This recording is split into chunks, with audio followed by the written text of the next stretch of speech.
Joe can speak English, Chinese, and Japanese fluently. How can people learn language effectively and efficiently?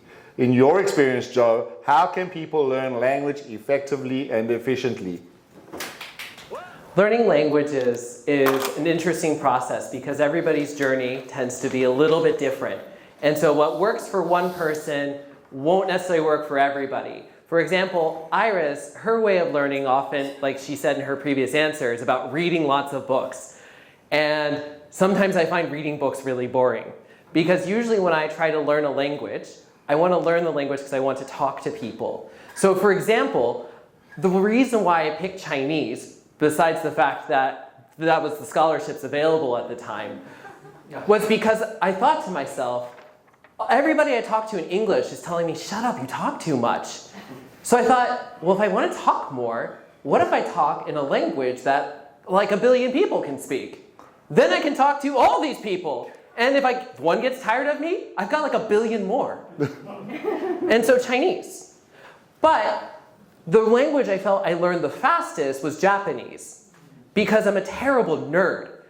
I love anime. Can you just cover your ears real quick, Paul? I love video games. I love Pokemon. Okay, good, thank you. You can open, yeah, it's fine.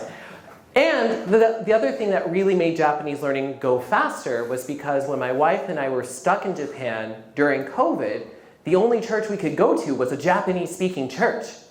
And so I went from only knowing konnichiwa, konbanwa, to learning all these sort of Christian terms at churches because we're going every single week.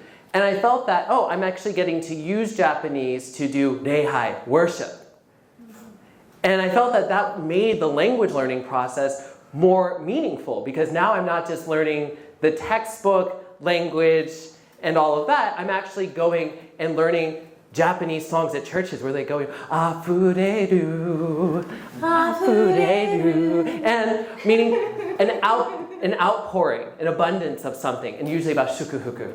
And so for me, the effective way is learn your why. What really makes you interested? If it's books, read more books. But if it's like me and you can't shut up, and some of you probably, if you're in Toastmasters, that's your reason, talk more to people. Table Topics Master.